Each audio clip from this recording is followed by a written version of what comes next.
All right, good evening, everyone. I'm Jamie Shoplin, Chair of the Frederick County Special Education Citizens Advisory Committee, and it is 6 o'clock, so we are going to call tonight's meeting to order. It is April 20th, 2026, and we are here in the Board of Education building.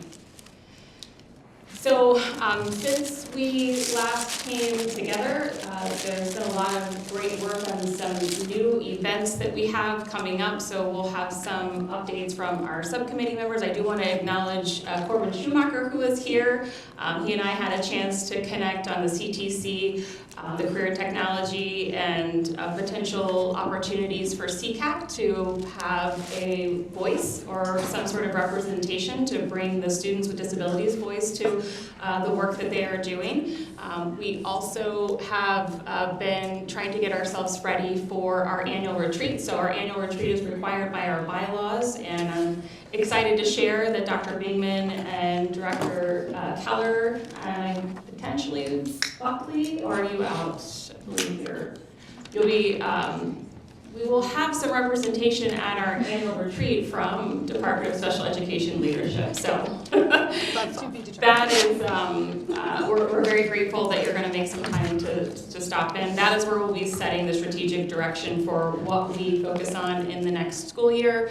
I know some of you are not available to join us, but if at all possible, it'd be great to have you come to the Hood College campus. We will be getting together to bring focus to what we're going to work towards next year. That is a very important synchronization point for what we do with our annual recommendations, which is the core of what we're here to do, to provide advice and guidance to our Board of Education members and the Department of Special Education around how to effectively support students with disabilities within Frederick County. So that is all I will share in terms of chairperson comments. This is my second to last public meeting chairing this committee, and it's a little bittersweet. And I know we're going to have some additional nominations for potential leaders who are seeking to help take CCAC forward into its next chapter later in our agenda. So we'll get to that later. We have a number of disability awareness events happening during this month. So Autism Awareness Month, Functional Neurological Disorder Awareness Month, National Deaf History Month, which, as we know within our community, we have a significant population of folks in that community, and Occupational Therapy Awareness Month. And then there was an FCPS Board of Ed proclamation, Month of the Young Child. And we also have School Library Month. And then later in May, at the start, we will have Teacher Appreciation Week. Those are the awareness observances that we wanted to share with you this evening. So Laura, thank you for pulling all of those together. You're welcome. And to get the business of our minutes from our March 23rd, 2026 meeting out of the way, is there a motion to approve the minutes as drafted? I motion to approve. So we move to approve the March 23rd, 2026 meeting minutes. Is there a second? Second. Seconded by Secretary O'Neill. All those in favor, please raise your hand. Oh, Lord.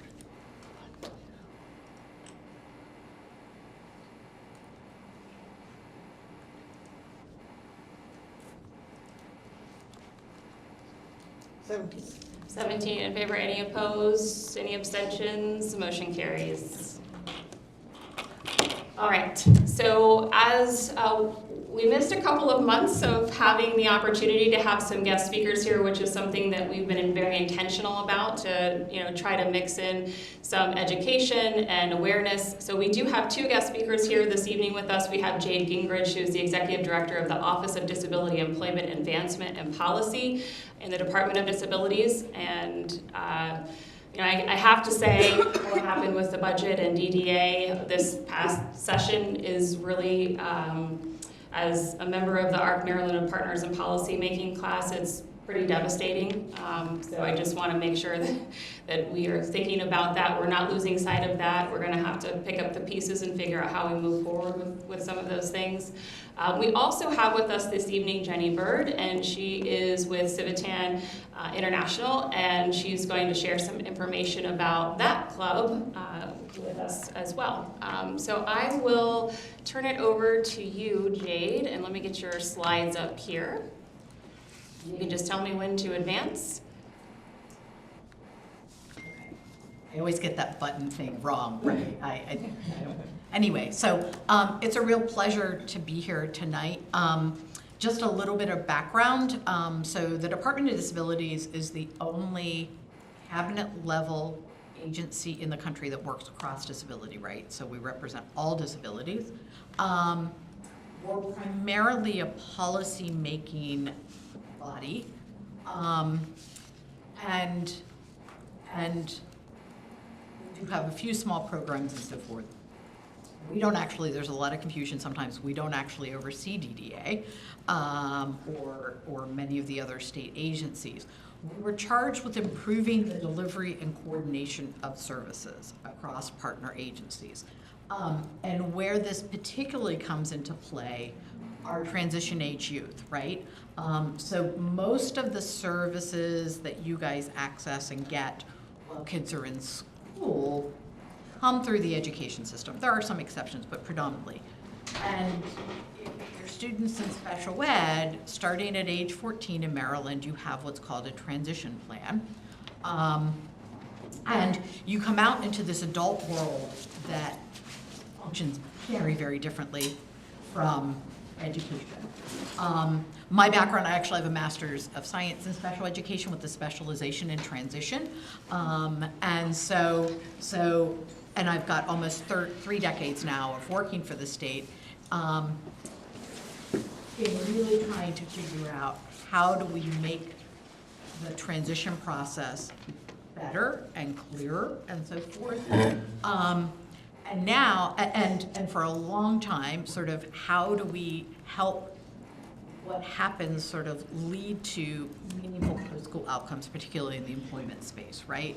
Because there are a lot of disconnects between how the systems are supposed to work and how they actually work. I'm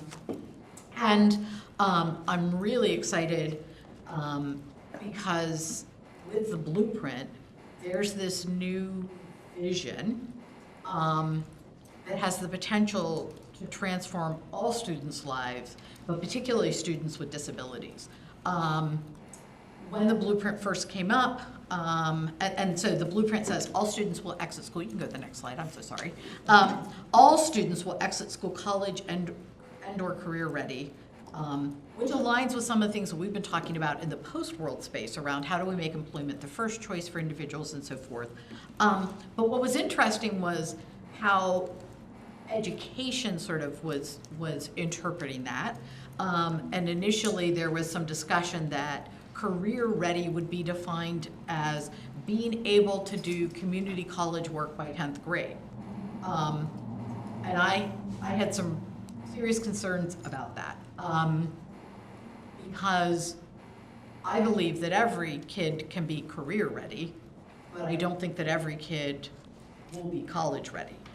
And so I was like, I don't think that's a sort of, oh, we'll only make you career ready when you've hopped through this hoop, right? We need to, and so we've been able to sort of transform. And the other thing that I was able to say was, you know, there's a lot of research, transition predictors of post-school success, so we know what things that happen in school are most likely to improve their post-school outcomes. So I'm like, we have evidence-based practices, we have the research and so forth. I mean, and one of the things I said was, you know, in the transition space, we've been doing career readiness for decades, right? This is sort of a newer concept to academia as a whole, but I'm like, hey, we can help. And it's been really sort of exciting. It was frustrating at first, but really exciting to sort of see some of that transformation and engagement at the state level. You know, historically, special ed has sort of been like, that's over there, right? And we would try, to make inroads into the career readiness, the CTE space and so forth. And depending on the people, like, they'd say the right things or, and so forth, but it really wasn't sort of a substantive, meaningful partnership. And yet special education is supposed to be, right, pushing in. It's not a sort of, oh, you do your thing over there. So under Dr. Wright, there has been this sort of reinvigoration of thinking of MSDE sort of as more of a whole. And so like the career ready partners are talking with the transition partners, right? And so there's a lot of information as they're talking about these 6-year plans, information sharing, right? Because we're also sort of like, okay, but like the career plan needs to align with the transition plan, and yet they still need to be separate things, but they need to complement one another, and so how do we build off of that? And I will tell you, I was at a meeting earlier this week that's a governor's committee, high-level leadership, and the folks from Tracy Kittle and Richard Kincaid were there. And they were talking about like the partnership with special education and the work and so forth. And so it's like, it really is transforming their work and their approach. So one of the things that we had done a while ago, and for those of you who've never worked in government, maybe you've never had this experience, but you work on these things and then they sort of fall into this black hole because there's staff turnover. And because I've been around for several decades, I could be that voice that's like, so whatever happened to that? Could we blow the dust off of that? Was endorsements, right? So because one of the things that has long frustrated me is that when you exit with a certificate, it really didn't have any sort of meaning to it, right? It basically said, you've run out your eligibility for education, thank you for showing up, don't come back tomorrow. And I felt like there was more that we could or should be doing, right, during that time, to translate into sort of improved post-school outcomes, because indicator 14 is one of the measures, right, and we look at these things. So what we had done was there was something else that got passed for general ed students, and they were like, wait, maybe we can hitch something onto this, right? So we created these endorsements in the area of college, career, and community readiness. And we pulled in parents, we pulled in self-advocates, we pulled in providers, we pulled in educators, and really created this meaningful framework. And it's what's been interesting is, as we hear from folks who weren't even part of this process, are like, wow, this framework's really, really good. And it was really sort of, how do we, so the measures, and it's starting to roll out, it's being piloted and so forth, but everybody gave input. So we looked at the predictors of post-school success. What are the skills and things that are gonna translate into post-school outcomes, under each of those areas. Now, the college pathway was looking at what do you need for a program like TERP Succeed. If you're not familiar with it, it's for individuals with IDD. So, so what are those appropriate standards? And what was fascinating, because we work in a lot of spaces and oftentimes there's some push and pull, is everyone felt good about this process, right? Schools were saying, thank you, because we haven't, we're out here in the wilderness 18 to 21, and we're trying to do things, but we don't really know what the right things are to be doing. Parents were like, wow, we come to the table and now we know what to ask for, right? It helps us, and everyone was uniformed in that sort of post-school outcome. And those are being piloted now and are being rolled out. And I'm really excited because I think it really equips everyone with the information and the knowledge to be able to sort of make that time, particularly from 18 to 21, meaningful and translate into these skills in post-school. And so that's one of the first things. But and that was all pre-blueprint, right? So the blueprint came in after, and I'm like, we already have done this work, right? It's there. Can we blow the dust off as it get back out? Since then, Dr. Wright has also requested that a group work on developing a career pathway for a high school diploma, which would mean that all students, even those with the most significant, and we're charged with the most significant disabilities, could exit with a high school diploma. Because one of my other great frustrations with the system is, if you don't exit with a high school diploma, you're technically unemployable, right? And I've long felt like that was doing a disservice, because I know folks that are able to work even though they don't have a high school diploma. And so how can we, so we're working on that. And so there's a vision about sort of how we can transform and really sort of create some more meaningful opportunities for students as part of that. And then, of course, there's a 6-year plan, and how do we ensure that students are having access to those same opportunities? And the 6-year plan actually is giving us some opportunity to be talking to families earlier and laying the groundwork, because one of the other things I sat on was the Commission on Special Education. And we also know that we need to help families set higher expectations earlier, right? And I can sit where I am and know what success looks like, even for really, really significantly disabled individuals, but the families don't, right? And the educators don't sometimes as well. And so how can we push those examples and stories of success so that we can be helping them to have these higher expectations? And so this Commission on Special Education, that was just one element. There were a bunch of recommendations, another big work group, and all of those things are being worked on. And there's actually now a dashboard where you can see what the progress is with that. And it was a really important opportunity to help educate sort of special education about sort of career readiness, right? Because, you know, if they've been working in transition, they have some knowledge and experience, but outside of it and so forth. And I know that they're looking at like a funding study, right? And if you guys haven't seen it, there's an opportunity for focus groups and so forth. I encourage you to speak up, and I encourage you to speak up not just about sort of the educational access, but about the career access, right? Because, you know, schools should be planning, if they're doing a trip, you know, for students without disabilities to go and explore some business opportunities, that they have an accessible bus for the kids with disabilities. And so those need to be included in some of the costs and so forth. And then one of the other things is, a number of years ago, we convened a state agency transition collaborative. So how do we talk with one another, and really how do we break down information in a way that makes it easier for families to navigate? And so one of the things that we did was put together a transition website. It's called mdtransitions.org.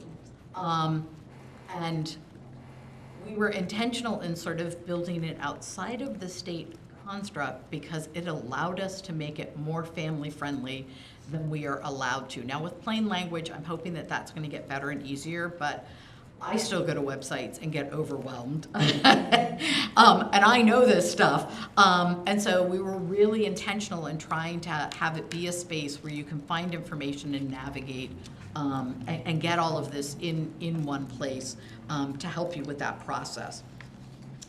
One of the other big things we're working on is we received a federal grant. So one of the things is that linkage to post-school services, right? And there's a lot of information that sits different places, and how can we, with parental consent, get approval so that if your IEP says, hey, we're going to connect you up to DDA or to DOORS, that you could approve and we could pull data out of your IEP and push it over to DOORS or DDA, and they can push that information back. Because one of the things I hear from the school systems are, we don't know who's applied for DDA, right? Because there's that 2-part process now, right? You're supposed to apply when you're younger and then apply 1 year to exit, and they're like, how do we know? And how can we help? And so forth. And so that's some of the work that we're really trying to figure out. How can we make the systems work more effectively for you all? Also doing a lot of work in the employment space, because one of my concerns is if we are transforming the school systems to increase the career readiness, then we need to have an adult system that is ready to take those students and put them into work. And I think that we've fallen off a little bit on that, and so I'm reinvigorating those discussions and trying to figure out, you know, as the schools sort of increase this, that they'll come out to a post-school role that'll help with that. My contact information is there. I always welcome hearing from folks because that's what drives my work and/or reinforces that I'm fixing the right problems. And so, so that's just a little bit about who I am and what I do, and the resources are there and so forth. Happy to take questions, comments, feedback, and again, you know where to find me as well, so. What questions? Let's go to Tara. I have a question. If a family is interested in learning more about the endorsements for their children that are certificate bound, where can they go for that information at So this there's time? a link on the MSDE website around the endorsements. It is hard to find, and so I will, if that's okay, Jamie, send it to you guys to send out, because I agree, that's one of the things that drives me crazy. I go to the MSD website and I'm like, they've moved things around and I can't find the things I used to be able to find, let alone like, and so forth. And so I think it's buried under the transition section, and you have to like, and it's like another layer under there, but I will get you the direct link so that you guys have that, because I think that that's an important link for folks to have I it. have several friends that would, managers that would love that. Yeah. Other questions? And let's go to Director Buckley. Say Mary Kate's also an internal like resource for you guys as well as you navigate endorsements. I didn't know that that Existed? option existed. Yeah. Share it. Okay. It's literally just like last year was like the first pilot, and now it's sort of going. We're in our cohort 2, Yeah. and then next year will be full implementation. Okay, great. Sukhmana? Lauren has a Oh, Lauren. Two quick questions. One, how do you get information on being a part of like the parental input or the small focus group you had mentioned? And then So I'll send that link to you guys as well to make certain for the you talk about the funding. Yeah, Laura sent that around by email today and posted it in our chat, so you should have that in your inbox. I already have that, and we'll go in and look at it. Okay, wonderful. No worries, I totally did that too, yeah. Second question, I know I can't hold you to it, but like, is there any time frame at all for that thought of having the transition from students who are not certificate bound, or certificate bound versus diploma bound? So we are working on the recommendations now, and then they go back to Dr. Wright. So I don't know what the timeframe is. I know that they are pushing for those recommendations. But I would think probably 2 or 3 years at a minimum, because of course it may require regulation changes and some of those other pieces, as well as the training, the professional development. You know, we're trying to sort of align it as best we can with what exists. But, you know, some of our requirements like that, like as we're looking at other states that have done this, right?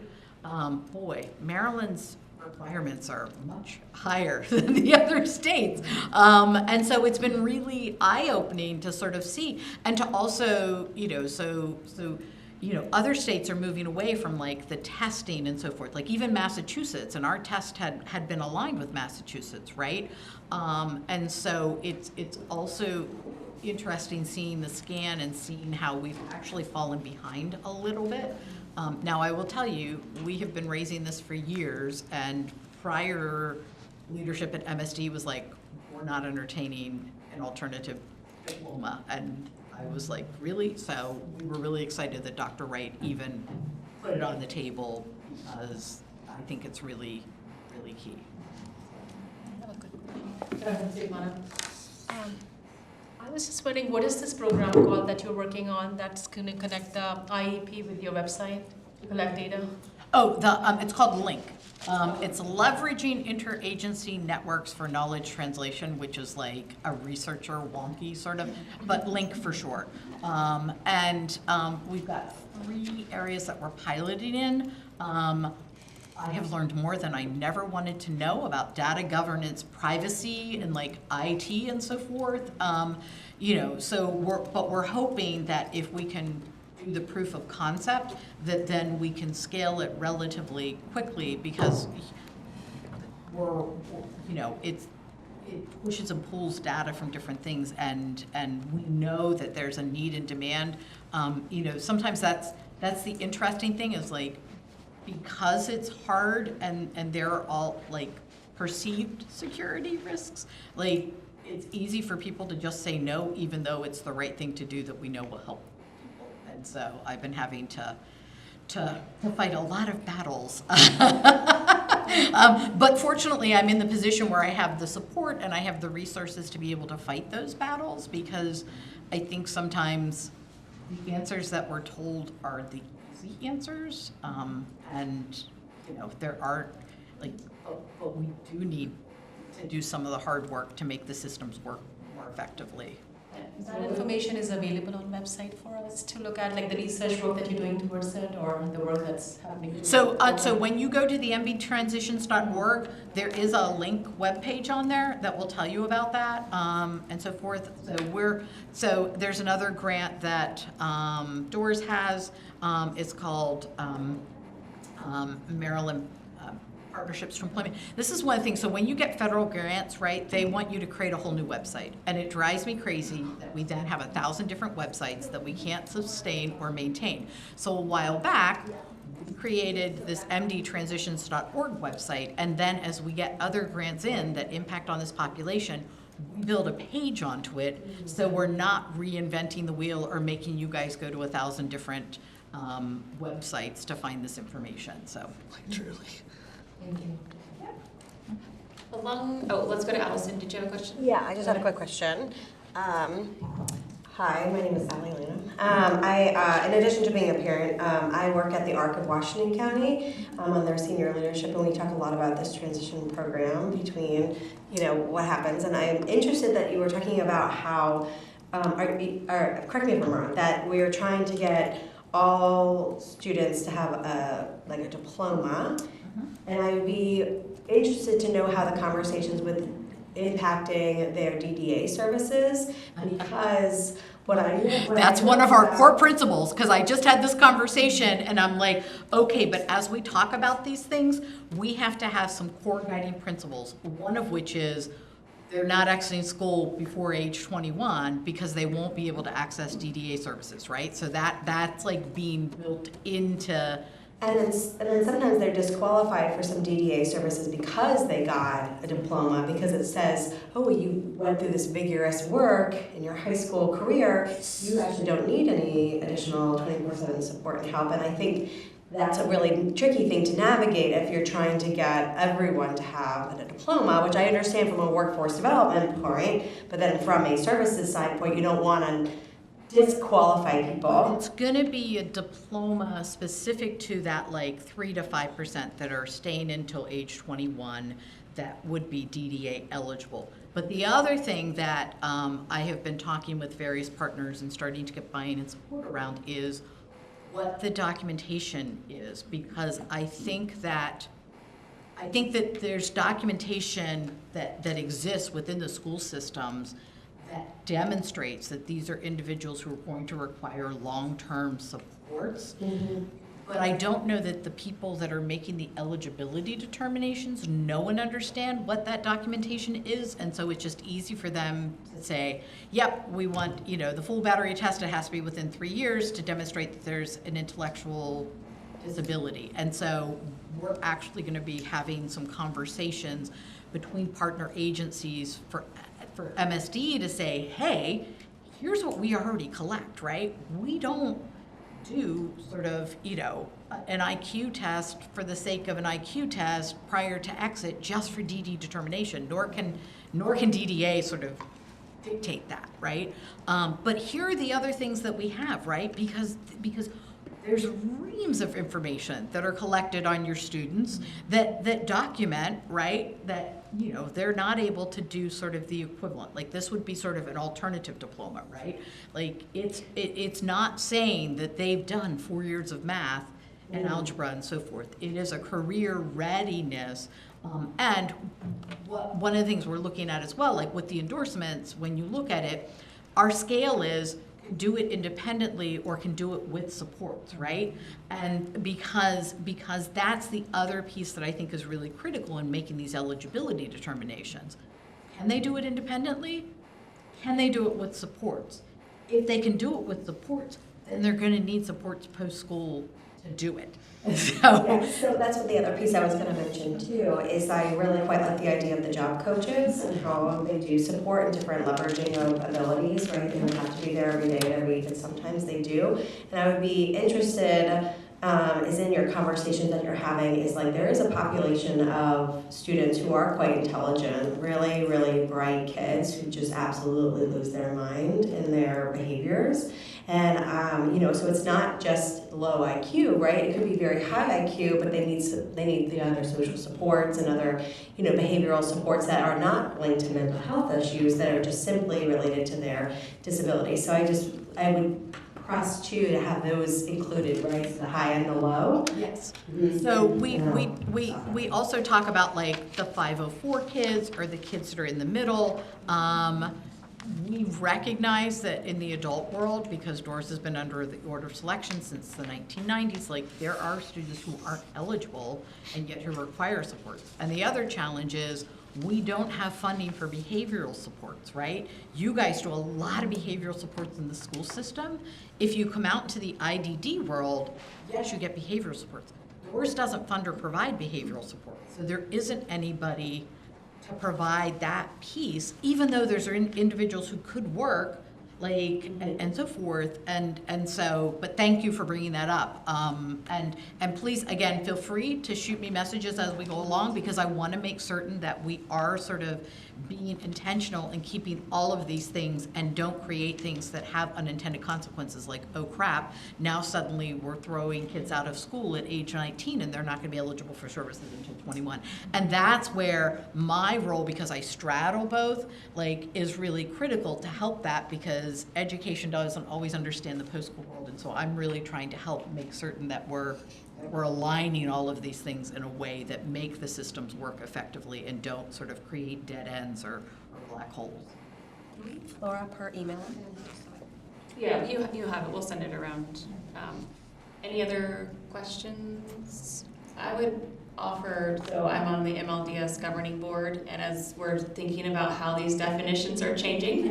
I just had that conversation. I'm like, we need to get some baseline data out of the longitudinal data system, and not just for the IEP population, but for the kids that are exiting at 21, because I'm like, I think we need to capture some baseline data to then see when we make these changes, does it actually improve things? So I literally was on the phone with Tracy on my way here and had that because they didn't used to be able to separate out IEP data, and it used to drive me crazy. And I'm like, but why can't we see how special ed is doing versus their peers post-school and so forth?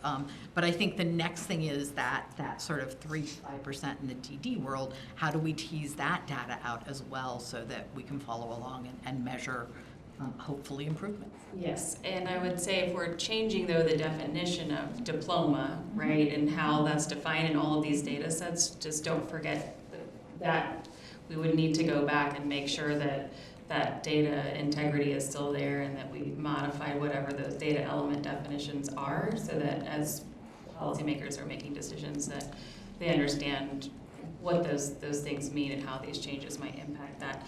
Secondly, I'm in the ARC Maryland Partners in Policymaking program, and our capstone project is focusing on employment, and we're talking about how can we, back to your slide where it said doing some education and coaching of employers to help them understand the importance of employing people with disabilities. So I would love to just kind of know a little bit more of the history of what has happened, and then where you think it's going directionally. And our cohort is figuring out how to action our project and get that off the ground as part of this session. Awesome. I'd love to get your thoughts and feedback, because this is employer engagement is one of the things that we're talking about in the OD work group, which is the state agency partners. So, I've done a lot of work with employers through the years, and there's sometimes a misunderstanding about work. Whether we like it or not, we live in a capitalist society where somebody has to be willing to pay you for something that you can do. And I have had some arguments with folks through the years, and I'm not saying it's right, it just is what it is, right? So the trick then becomes, how do we align sort of people's skills and interests with businesses' needs, right? And one of the challenges is that there is sometimes some turf wars around sort of that. The other challenge is businesses like, okay, but we can't tell you who has a disability, right? And yet I have businesses who are like, I'd love to hire someone with a disability, but where do I go to find them, right? And sometimes the places that they go say, oh yeah, I've got someone, and then the person doesn't work out, and it may not be the person's fault, they might not have been a good fit for that job, but they were like, ooh. And or sometimes what we hear is that their support staff are actually, and I've seen it firsthand, right? I've seen a support staff person sit in our office and encourage and engage with the individual who was interning there to complain about the worksite in an open cubicle.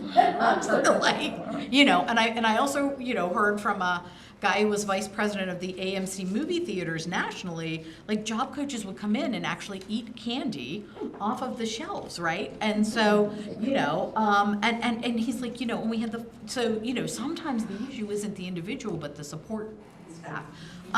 That said, one of the challenges that we have is that the work world has changed, right? Post-pandemic.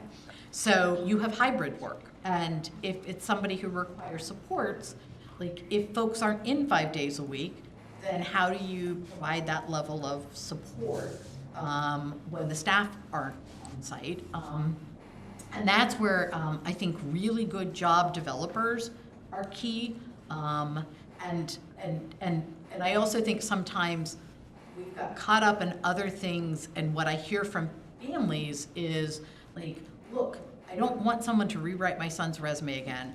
I don't want another sort of experience, right? And what I'm seeing and hearing, and it was Tracy Kittle and the folks from MSD, they were like, well, what are the job skills that people need? And I'm like, I feel like we've lost completely sight of the job skills, right? And so what I'm seeing is like, there should be some discovery, exploration, job skills, right? Whatever those skills are that align with their interests, and then job development and job placement, right? And I feel like that doesn't happen with the same intentionality, and that employer engagement. So I headed up a national grant, and we had staff that were all out in the field, right? we were not site-based, right? So how we managed to monitor them had to look a little different. And we were having some problems, and I was like, here's what I want. I want to look at our data, and I want to look at somebody that we know is knocking it out of the ballpark. I want to see how they're spending their time. And then I want to compare that to someone who's not. And my staff got into it. They went down to even looking at their travel expenses, right? What mileage were they quoting and so forth? And what we found was the staff that were out in the community engaged with business were the ones who were getting better outcomes. And so, so how do we ensure that time is being spent? And I think when you talk about sort of the administrative overload that's happening, in the school systems and so forth, like I feel like we've built these systems where we spend so much time on the stuff that is not the stuff that actually is getting us to the outcomes, but we have to dot our I's and cross our T's and so forth. And so thinking about how do we get back to basics, and how do we ensure that if kids are engaged in a program, that they're coming out with some sort of measurable, transferable skill that aligns with the workplace. And I feel like we've lost sight of that, and I'm hoping that MSDE with the blueprint and so forth, we're going to be ensuring that more kids are coming out with more tangible, measurable skills. And I think that if those skills can align with the business, it's an easier case to make, because it's like for like. Anyway, but happy to talk with you further about that. Yeah, that's great. Any final questions or comments? Thank you so much. Yeah, thank you, Jade. We really appreciate you spending time with us this evening. All right, so we are going to move on to Jenny Bird. So Jenny is here on behalf of Civitan International. So Jenny, over to you. Okay, thanks for having me tonight. I'm very envious of you, Jade. You did all of that with one sheet of notes. I have a lot of notes. I'm going to follow them because if not, I'll get distracted and go on a tangent. So I'm going to follow my notes. Just know your first slide, Jamie, was about things that are happening in April, and I didn't put in my notes that April is Civitan Awareness Month. So thank you for having me here tonight, and I'll get started. So good evening, everyone. My name's Jenny Bird Rogers, and I'm excited to be here. Thank you for giving me the opportunity to share something that's very close to my heart, Civitan. A little bit about me. I've been a member of Civitan for over 21 years. My background is in early childhood development. I helped build and run child care centers in the 90s here in Frederick, and I had an in-home daycare for 8 years. Then I changed gears and I ran our family Volvo shop for 20 years. I had a used car lot and ran a mechanic shop for over 20 years, and I just sold that last year. Now I'm on my third chapter, and I joined, so Civitan, I'll get to, it helps and supports individuals with disabilities. I've been volunteering for over 21 years. Now I'm excited for my third chapter to be working in the IDD community. I'm a support staff person to 2 amazing women in our community, and I work part-time for Civitan International. But more than anything, I'm someone who believes deeply in our community, inclusion, and creating opportunities for people of all abilities to thrive. Okay. Now, with a show of hands, before tonight, raise your hand if you had heard of Civitan. Ooh, wow, I don't usually get that many hands. That is really good. So that's okay if you hadn't heard of us. We're the best kept secret in town. I'm trying to change that, and by the end of the day, you'll not only know what Civitan is, but hopefully feel inspired by what we do. Civitan International was founded back in 1917 in Birmingham, Alabama by a group of business leaders, including Courtney Shropshire, who is recognized as our founder, and he was the driving force behind our organization. Courtney Shropshire believes something simple but powerful, that communities are strongest when people come together to serve one another.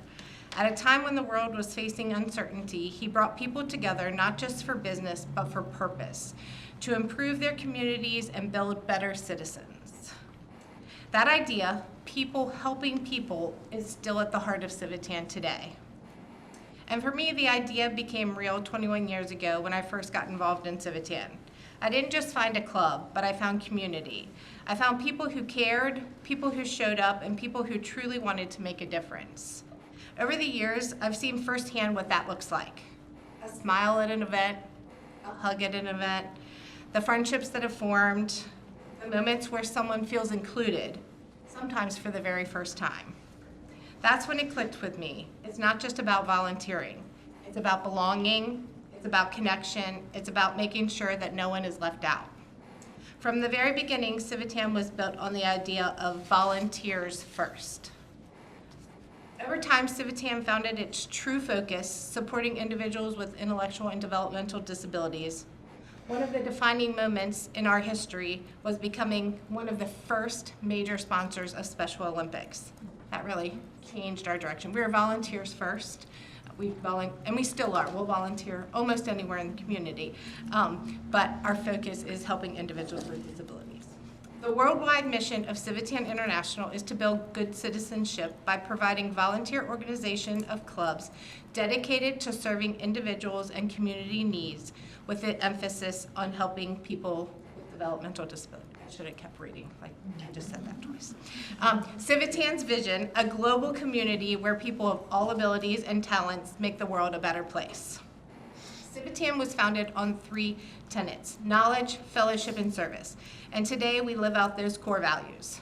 Service, selflessly serving individuals in our community; inclusion, giving everyone a seat at the table; respect, treating all people with dignity and respect; fellowship, creating belonging and connection; courage, standing up for what we believe in; and leadership, using our knowledge to lead in our communities. Civitan is also committed to long-term impact through research. Through the Civitan International Research Center, from here on out, I'll call it CIRC because that's easier. We support groundbreaking work for the developmental disabilities world, early intervention, brain development, and lifelong care. CIRC was created in 1989 with a $20 million pledge from Civitan International and officially opened in 1992. Since then, CIRC has been a world leader in the research and treatment of IDD, which impacts the lives of 1 in 6 people worldwide. Here are just a few of the highlights that that's being done at CIRC. It spans over 19 departments and 5 schools at the University of Alabama at Birmingham. More than 130 scientists conduct research, therapy, and treatment. Their work supports the individual from the time they come there through their lifespan. They get to get services and follow up for the rest of their life. Over the last 10 years, the Civitan Sparks Clinic have served more than 25,000 patients. The Rett Syndrome Clinic is one of the leading programs of its kind in the world. So while we are serving locally, Civitan is also helping lead the way globally.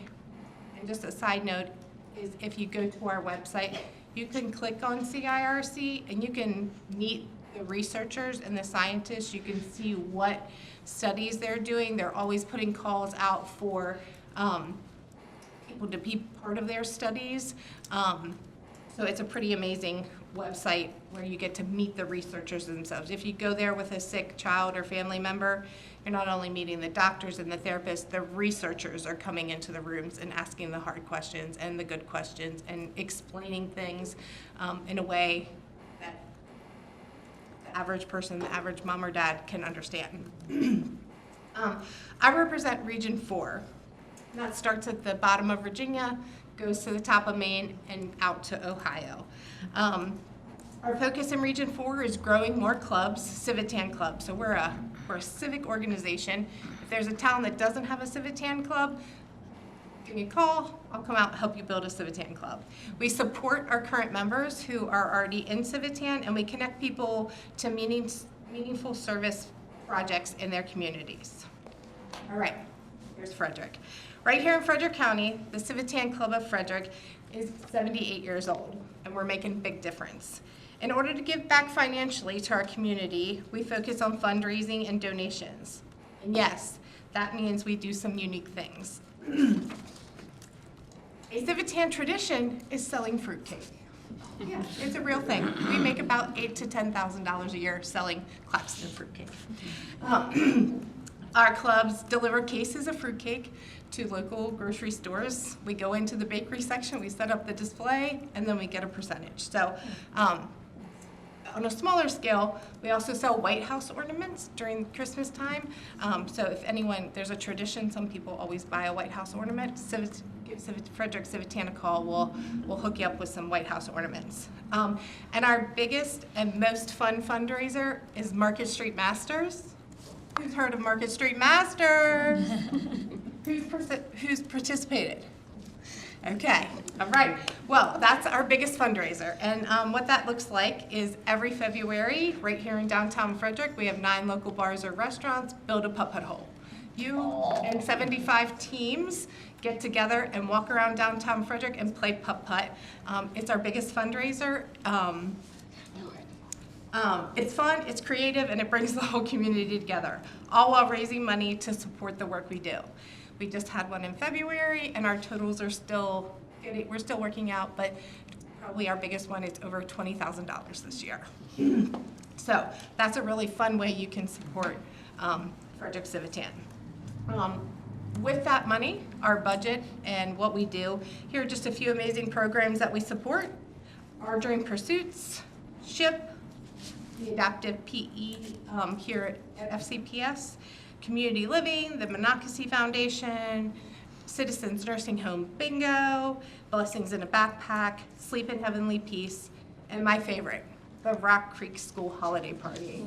Have you ever been to that? Yeah. All right, so for over 50 years, and if anyone can help me with some history here, we don't know how long this has been happening. But at Rock Creek School, we know it's been over 50 years.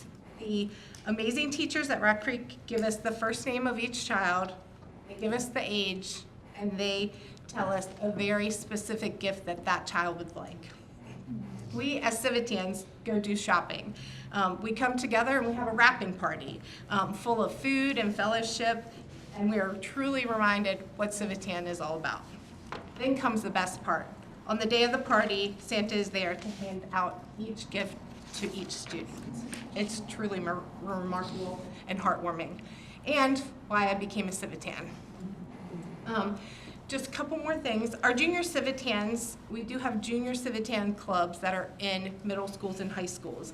And they're not a lot anymore because in the 80s and 90s, 70s, 80s, and 90s, they gave us specific times to have our clubs. Future Homemakers of America, or Future Farmers of America, Civitan. But we don't have those club hours anymore. So it's harder to have a junior Civitan club, but when they do, they work on leadership, service, inclusion, and they're building the next generation of compassionate leaders. I'm very excited to share with you our newest model, the Family Civitan Clubs. Family Civitan Clubs are based around families volunteering together, and this came out of COVID. People of all ages are in these family clubs. What makes this model unique is that the club projects, speakers, fundraisers are all created by the children. Just this past Saturday over in Brunswick, the Potomac Valley Family Civitan Club held their first ever fundraiser. Puzzle Mania, a competitive jigsaw puzzle tournament. It was so fun. If you've never been, you gotta try it, check it out. We built 2 family clubs so far, one in Martinsburg, West Virginia, and one in Brunswick. We're currently working on one in Frederick. We're having an open house for the Frederick Family Club in Jefferson on May 1st from 5 to 10 p.m.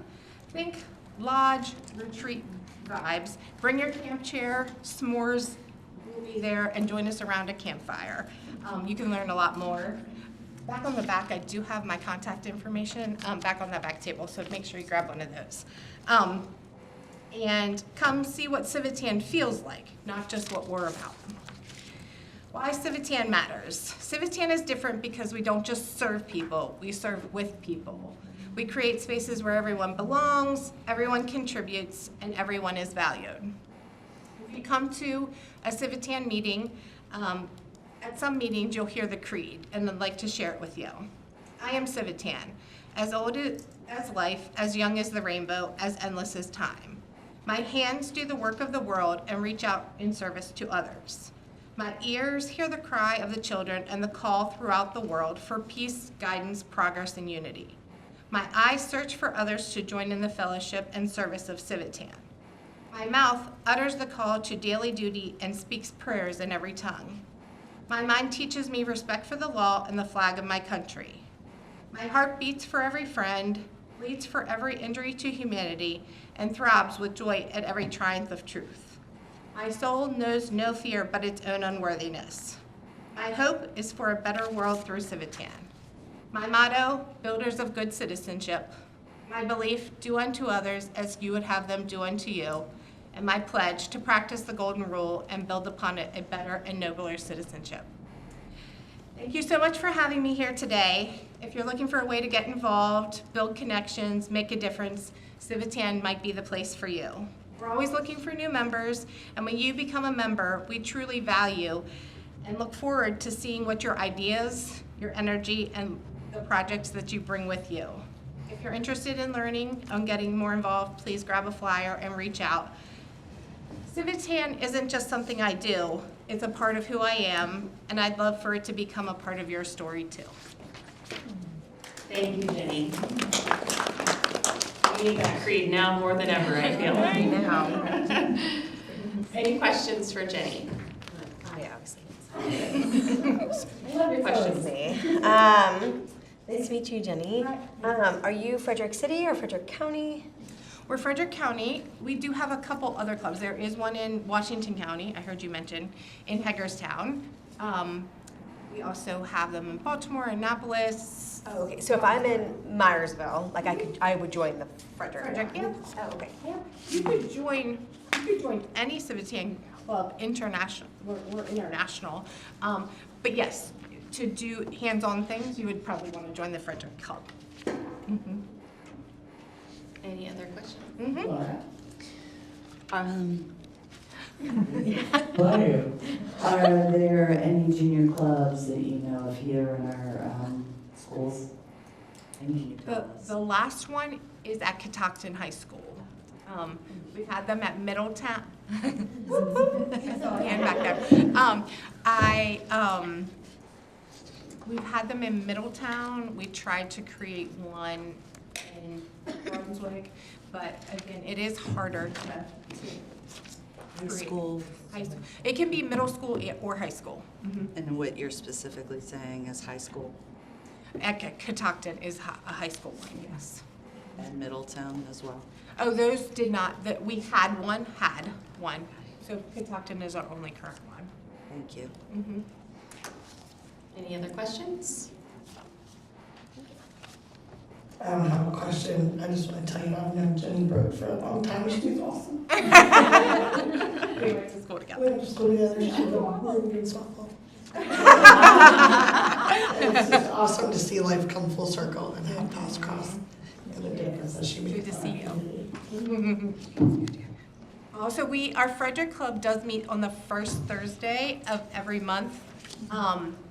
We've had some really good speakers, like A Mother's Rest, where people can go for respite. Coming up, the neighborhood of Maryland is coming to speak, and that's it down in Montgomery County. They're trying to make a campus. So we have fun and exciting speakers. And to be a Civitan, it's like a service organization, a Rotary, a Ruritan. I don't know why, back when they all started, they were all blue and yellow, like, they're all blue and yellow. We do have dues. It's $120 a year, so it's about $10 a month. We have lots of great fellowship. We do fun things, and the Civitans that I have gotten to know over the past 20 years have become really good friends. So it's a lot of fellowship and a lot of good times. So please reach out to me anytime with questions. We also want new ideas on how we can volunteer. We volunteer at the fair. We volunteer parking cars at races. We do the water tables at 5K. So it doesn't always have to be a project with individuals with disabilities. We are volunteers first. We'll volunteer anywhere. But when our money goes back, when we give money back, it does have to go to 5013Cs that have a focus on helping individuals with disabilities. Thank you for having me. Thank you so much, Jenny and Jade. We really appreciate you both being here this evening. Okay, so we are going to move on to the next part of our agenda, and I will turn it over to Board Member Monnier for any Board of Education comment. Thank you so much. I'm going to keep it a little short and sweet because we just had two wonderful presentations and I'm still thinking about all of that information. But I did want to give you an update to the camera pilot. Is going to be part of the tentatively, I like to say tentatively because in case something else would happen, June 10th meeting. So for those who are following the camera pilot that has been going on, we'll be doing an update on that at that meeting. I've also been following, as everybody else, I'm going to have questions for Jade. I think I might email her, the DDA cuts, the $150 million and those DDA cuts, and how they're affecting all of our families in different ways. And then on this work session for this Wednesday, obviously there's going to be a special education update. There's also going to be a discussion and information about AI and what we're doing on staff level and for students. And I always think everything is also related back to our students with varying degrees, how are we move through the world and how is AI going to affect that as well. So you might be interested in that, and please let us know if you have questions specific that we can answer, or ask on that night. And then policy 412 is a new one. It's partnerships, community, and business, and I bring that up because here we have Civitan just talking about great ways to want to be involved in the community, and I got paid by community directors when you were talking about volunteers and how you can do that. So that policy is going to be about how we are doing that and directing the superintendent to make sure that the regulations align with our values and such as well. Let's see, and the rest of these are actually notes that I made for you guys, because that was an amazing presentation. So I appreciate that so much. And again, any questions or anything that y'all, from anybody, a parent, a board member, please, janie.monier@fcps.org, or to the whole board, just email me and ask, and I'm happy to do what I can and to kind of, find that information out for you. Thank you so much. Any questions? Laura?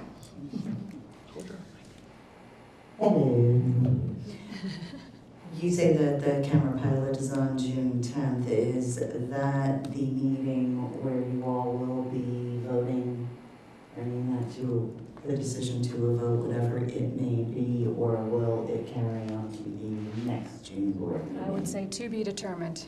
To be Thank you. determined, yeah. Okay, and policy 412 is brand new, or can we find this on It's the on- policy site? Yeah, it's on the, here, let me do that, yeah. So go right to the Board of Education agenda meetings, and it is right in there. So you can take a look at what it is and what's going on with that, and it said new policy to me, but I feel like it's just a new iteration of that policy. So take a look at it. But again, it's just making sure, because we want to make sure all of our partnerships with our community members and business members and everyone that we work with is aligned and clear and, And it's for this meeting coming up? Yep, for this meeting coming up, absolutely. Thank you. Okay, any other questions for board member Monier? Okay, moving on, we will hear from Special Education Department Director comments. Good evening, everyone. We bring director comments, and most importantly and excitingly, we have landed on a new normed reference educational assessment. So we went through a process and a committee to ensure that we were doing what was in the best interest of our students as we move forward with that.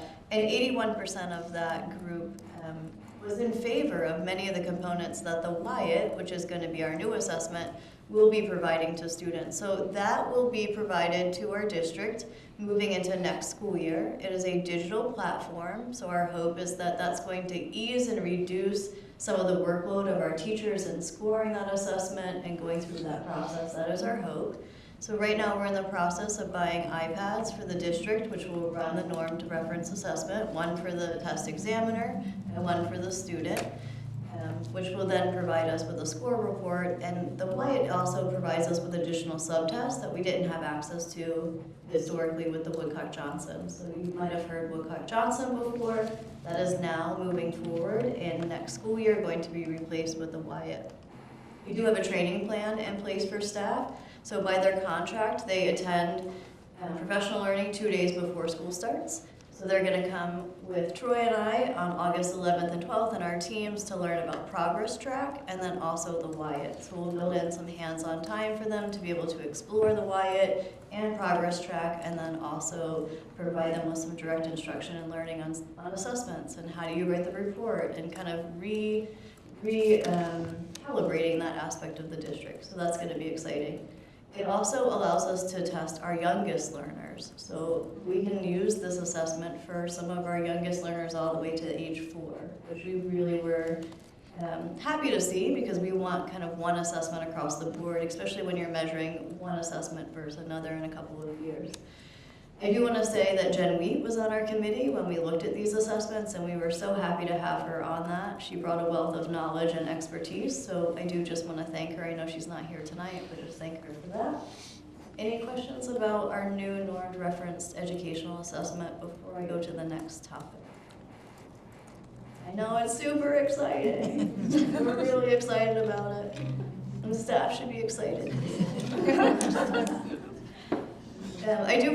We do want to give an update in regards to our parental involvement survey. We get results from the state as our percentages for the completion. Right now we have 10% completion, which is 600 surveys. We're a little stronger in preschool, so if we could encourage some school-aged parents to fill that out, that would be amazing. Our preschool rate is 18% and our school age is 9%. So again, if you can just continue to reinforce that with parents of any age student, that would be fantastic, because we really do benefit from that data. I'm going to turn it over to Mr. Keller to talk about our staffing RFP. Good evening. The other one that I would also share that we're pushing out is the AIR MSDE survey.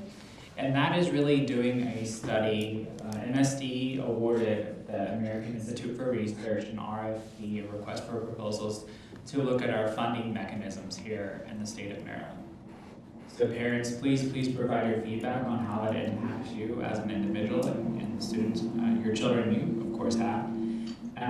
That ultimately may result in changes to our funding mechanisms to support special education funding moving forward. So please provide your feedback. They've been interviewing directors and other constituents throughout Maryland, so there may also be some opportunities for some stakeholder interviews as well. So going back to all things FCPS, one of the things that we just want to bring situational awareness to is currently, if you've seen it out there, we have an updated staffing RFP.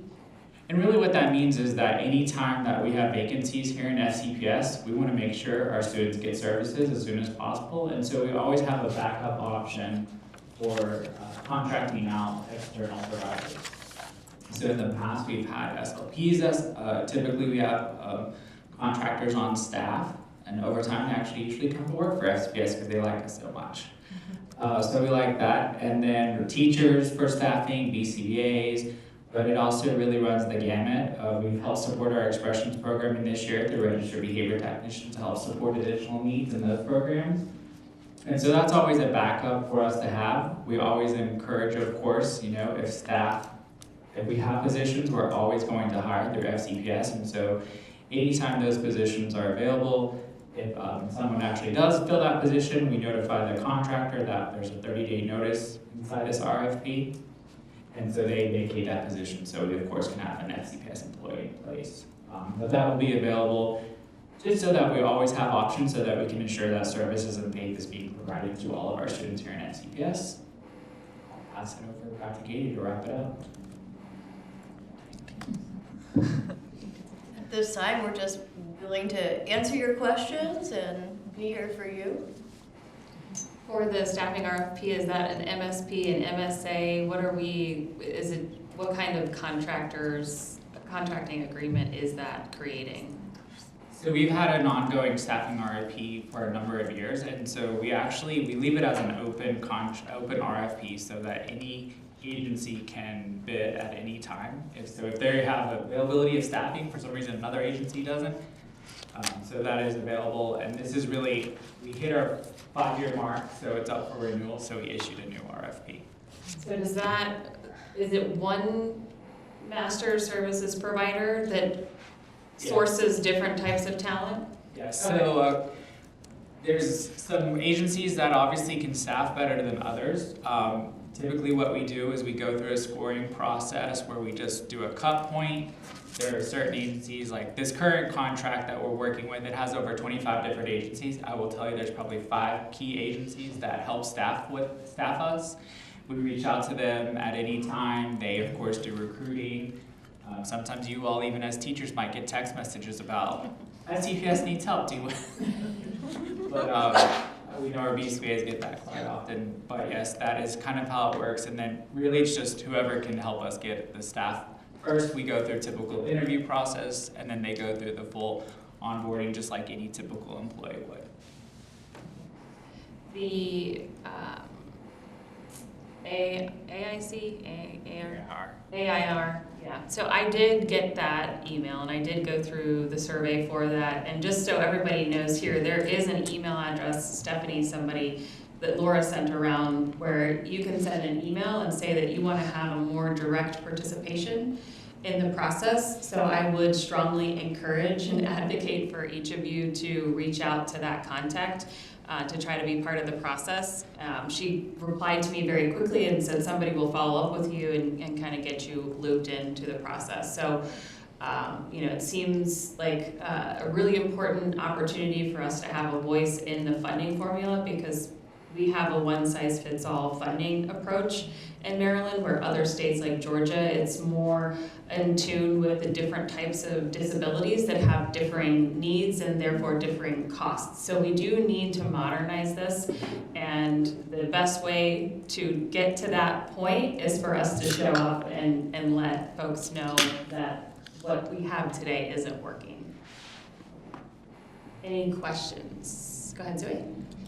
I have a question more for you to just explain it, because I could explain it, but I'm sure you're better at this.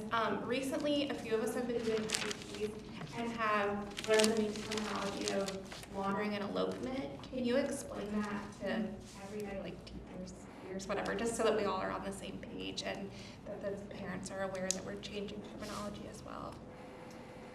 Yes, so last school year, or last July, state legislation passed what is called ACES law.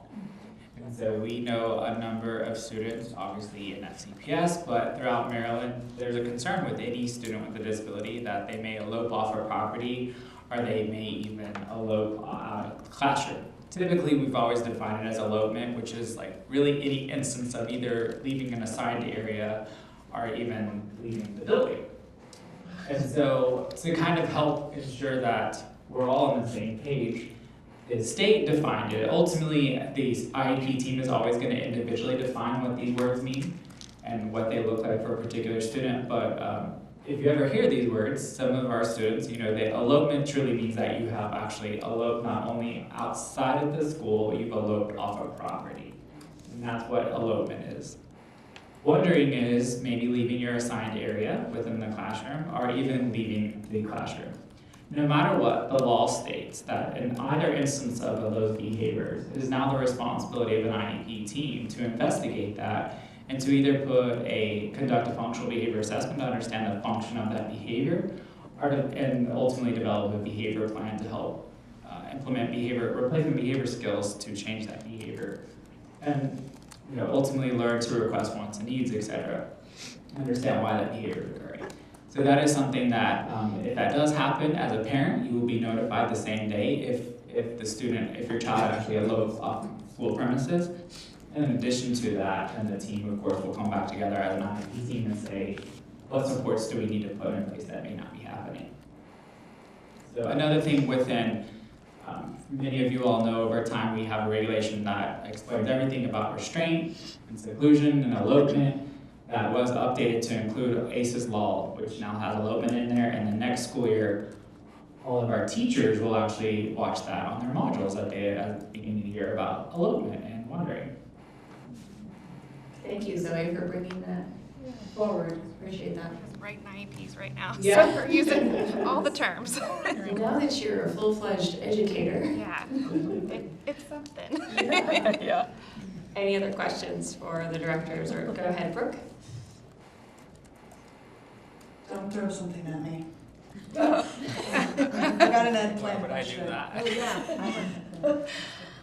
Is there any progress on making it possible as a parent for those of us that have 5 children with IEPs, right?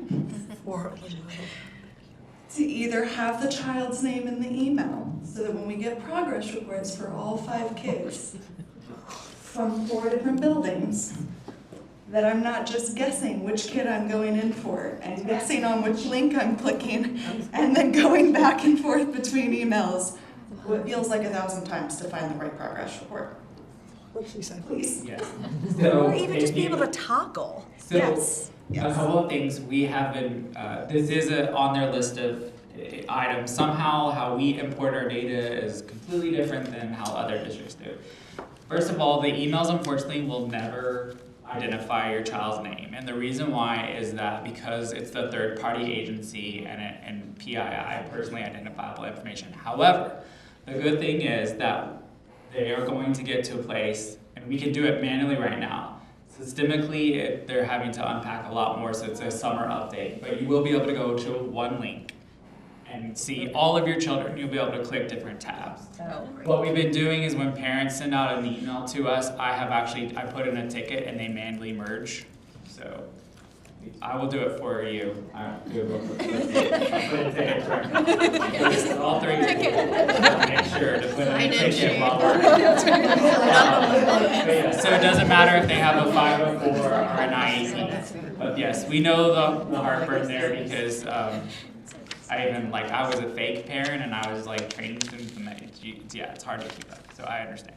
But it was a known issue when we quickly realized individuals that have multiple children, like why is it different links? And that wasn't because it wasn't sold as that. So And then you get a link, it might be your kid with a 504, not your kid with an IEP too, and I was like, oh, what's going on with that's a completely different. So a good thing is we're aware, and yes, once you bookmark it in the future, you'll be able to toggle back and forth, and you won't ever. Can then bookmark it. Yes, you can, and that's another thing. You can bookmark it, and at any time, that link is unique to you as a parent. And so once you bookmark it, then you can just put in your text code or your email code, whatever you get, and it'll log you in. So work around a bookmark and then summer update is what I'm hearing? Yeah, summer update to merge if you have multiple children. Got it. Great question, Brooke, thank you. Any other questions? Go ahead. I was gonna suggest to maybe include that in your update on Wednesday, just a quick things. You know, parents don't know, right? And I have a feeling you have like a list of things that the company is meant to update and to kind of go through for everybody. And that's for the summer, so that's fantastic. And so we just can remind parents. And then real quick, back to ACE's law, what is the timeline on getting the BIP in place and who does put the BIP in place for those kids? So the discussion of any student that has elopement or wandering behavior, it must be discussed at least annually. And then of course that's an individual decision. It's not a requirement that a student have a BIP, but obviously it's our recommendation and best practice that if it's happened multiple times, now if it's happened once, maybe that was a one-off and that's not. But if it's a reoccurring behavior, the team needs to address it. So we really say in the world of special education, if something happens at least 3 times, that's a pattern. We should investigate it, find out more, and put together some function-based interventions. Any final questions? Seeing none, we will move on to our Partners for Success updates. Yes. If you can scroll down a little bit past March. I guess not past March, but into April that we are now.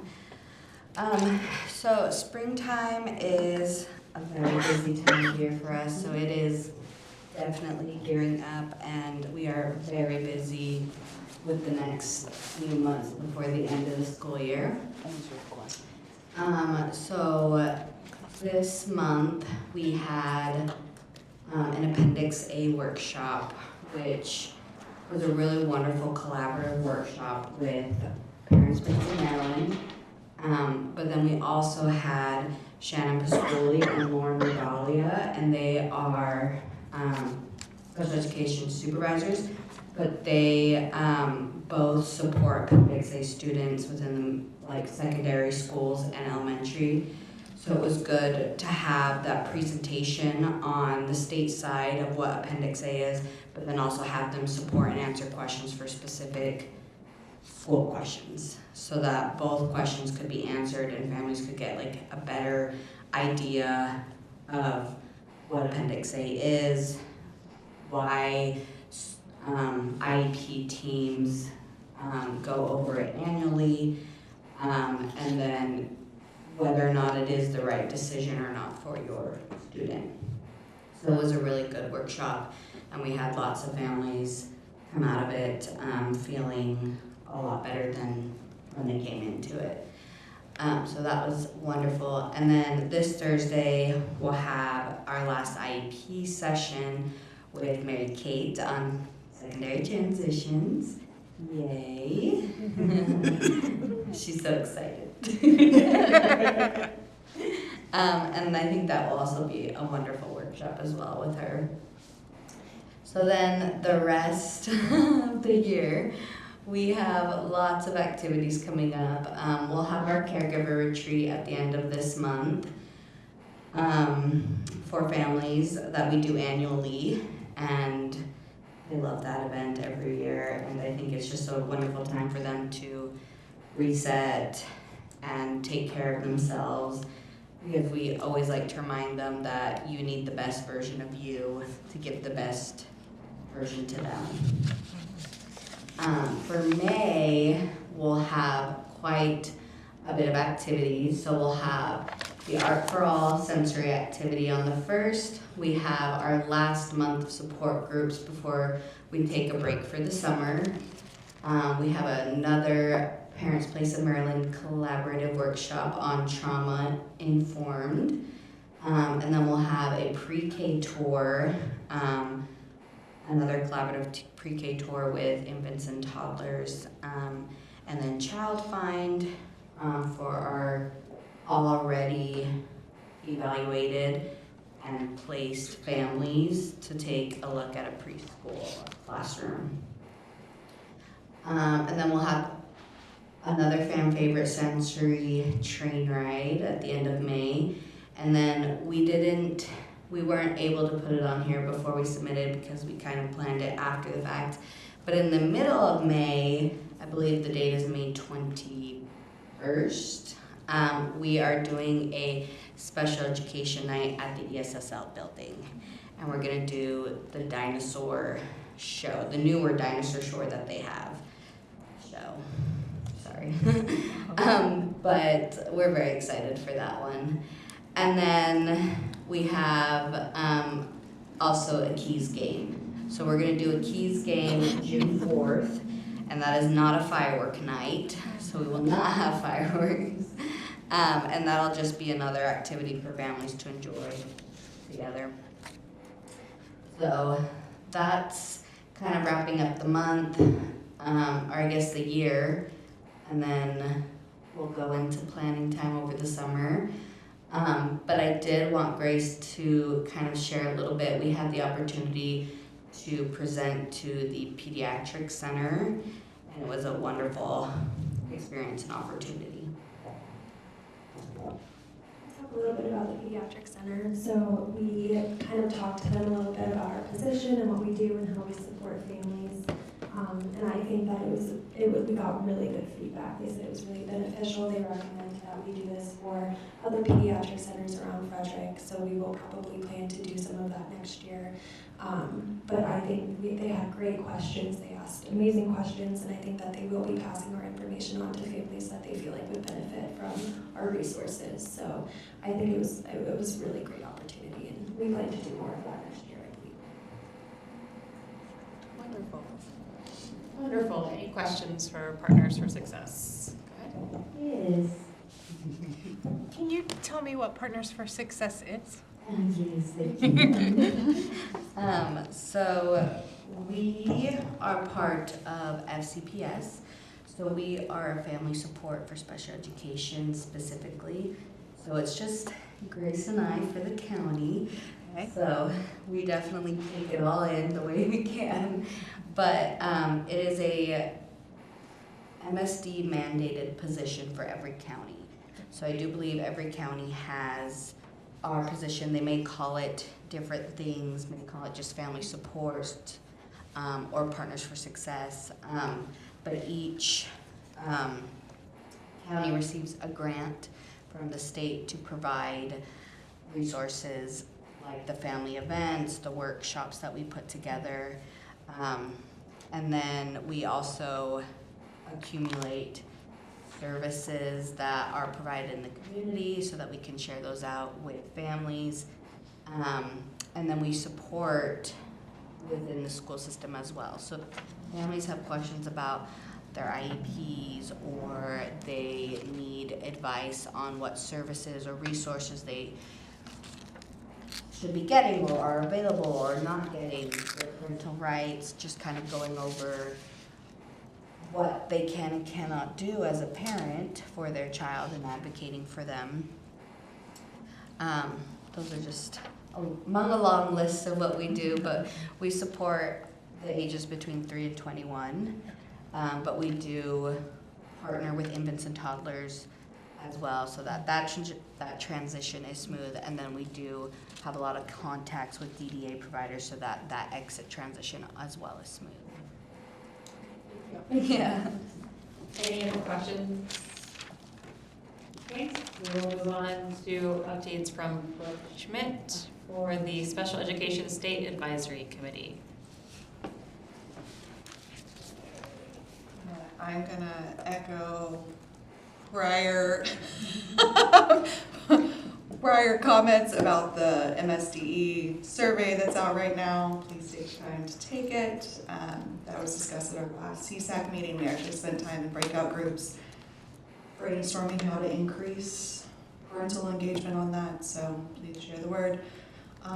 Our next meeting, the agenda's not set for it yet, but it is our joint CSAC and CCAC meeting, so it'll be open for all CCAC members across the state to join. It'll be May 27th from 10 to noon. So if you're able, it is virtual. On the agenda here, Stephanie Levin is the person that you can reach out to participate in the American Institutes for Research, the AIR study. So that is her name, and you have her email in your inbox. I did attend some of the CSAC meeting most recently, and it was a really fascinating discussion about how people who need IEP support are served, or more correctly, not served when they're incarcerated. So I don't know if you're able to, if those materials were. I can ask for them. I don't have them right now. Okay. I think it was very eye-opening when you think about, a transition. That's a whole other kind of transition, and there's just not a lot of support. And one of the things that was shared was there was a desire to have a preference for being in solitary confinement, or because of the conditions within which, these folks were sort of subjected to, the lights, the sound, all of the sensory things, and among many other things. I mean, if you can imagine, it was just extremely eye-opening. And so if we can get some information, I do think that that's an important thing that we haven't really talked about and could benefit from having some more awareness around. And we do want to see as many of our Frederick County CCAC members participate in the joint CCAC meeting, because there's a lot of knowledge sharing and learning from what other counties are doing. So I think we had a few folks join last year. I would love to see more of us show up and share what we're up to and exchange ideas with other counties, and just to learn and grow as a CCAC. All right. Laura's got her hand up. Oh, sorry.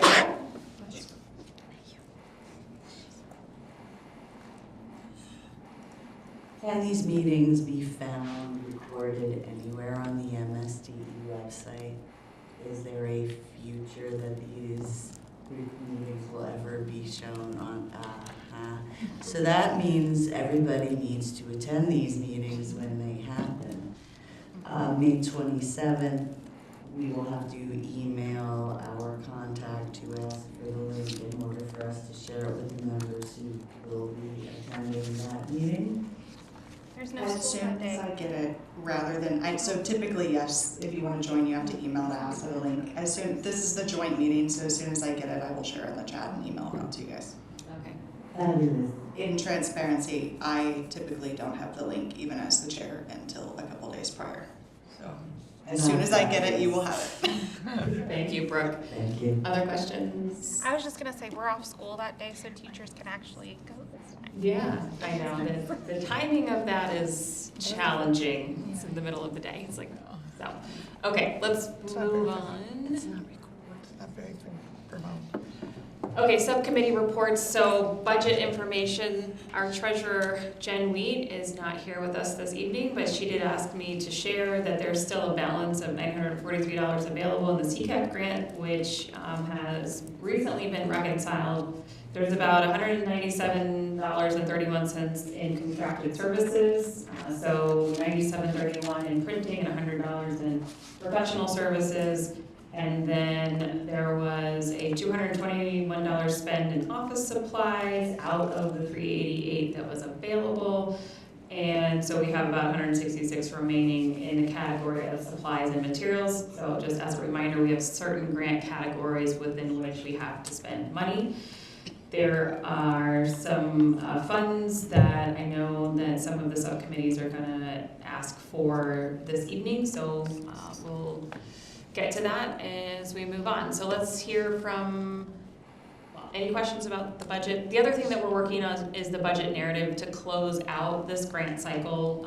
So a lot of that preliminary information has been collected and assembled by Jen Weed. It includes our membership list. It includes a summary of all of the activities and the accomplishments for CCAC over the grant cycle. So that's getting assembled, and we can share the final version of that with committee members once that's ready. Okay, membership. Anyone from membership want to share an update? So, Matt is in the middle of Bahamas, and I'm sure he's thinking of all of us right now. Okay, so good love. But I just wanted to remind everybody that we sent out some emails various times reminding people that anybody who has their term ending this year has received an email just reminding you to let us know either yes or no whether you'd like to come back. The due date for that is May 15th. If no, please email us and just let us know. If yes, we're going to send you a follow-up email to set up an interview. It's like a really quick 15 minutes. And Matt has all of that information. So if you need anything or if the dates don't work for you, just let us know. We can figure out what's best with you. It's virtual, so again, like super fast online. And then if we don't get an answer by May 15th, we're just going to assume that your answer is no and move on to the next highest candidate in our scoring system. We have like a backlog of people that have interviewed, so we'll just move along the list. With that being said, of any of you that have decided not to continue on or renew, we ask that you please bring, if you have a name tag or a notebook to the May meeting, so that'll help with some of the expenses for next year. So May 15th, if your term has expired, please let us know by then if you are not continuing on or seeking to renew your membership, or if you are, we'll need to get you scheduled for that interview that Zoe mentioned. Any budget requests? Are those all satisfied at this point? We're satisfied. Okay. Moving on to the events subcommittee. Sukmana. So we have May 12th, we have an event coming up, Champions of Special Education. It's going to be at TJ High School from 6 to 7:30. Everybody's welcome to join us. And we want to move a motion to get an approval for spending $250 towards refreshment. Like JB pointed out, we have some money left from. So there is a motion by the events subcommittee to expend up to $250 on refreshments at the Champions of Special Education event. Is there a second? There's a second by Tara. All those in favor, please raise your hand. We need to figure out a more efficient way of doing this from a parliamentary procedure perspective. Everyone just needs numbers. Yeah. And then you can just count. There you go. Number. Love that idea. There should be numbers. That was everyone. Was that 17? No, we're up to 20 because more people. Okay, so 20 in favor, any opposed, any abstentions? Seeing none, the motion carries. Yay. Anything further from the events subcommittee? No, that's it. And we have a nomination form available. It's been sent out different ways. Please nominate people. I figured you can also do it anonymously if you want to. Yes, and we would love to get community members, students, others that are not staff member nominations. So if you know of anybody, help spread the word, and we would love to be able to recognize those folks who are championing special education in our county. And this is the first time that we are doing this event, and it's going to be great whatever it is, and we'll build on it the next time around. And I'm really excited that we're doing this because other counties have been doing this for a while, and it'll be great to kind of learn something from another county that we've applied here in Frederick County. All right, communications subcommittee. Any updates from communications? So we have been sharing out the information for the event coming up here in May. Have a flyer ready for that, right? For sharing out as well. And have also been, I've been sharing with some of the different social media pages to get people to do the nominations for that. There was something else that we've been. Board of Education. What was that? The Board of Education. Yeah, thank you. That was it. Yes, updating the website with the Board of Education information and responses there as well. So that's been our other project right now. Thank you. Over anything from student voices, legislative subcommittee ad hoc.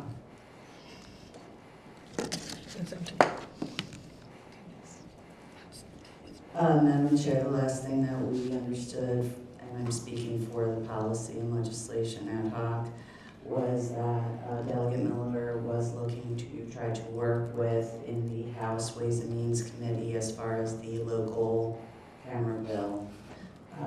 Judging by the notifications that we are getting from NGA as we follow the bills, it does not appear that that local bill has moved beyond the House Ways and Means Committee. Unless you have spoken otherwise or have any additional information regarding I do not. Anything else the subcommittee is tracking of note? that. Not at this time. Thank you. All right. Board of Education candidate forum and the questionnaire.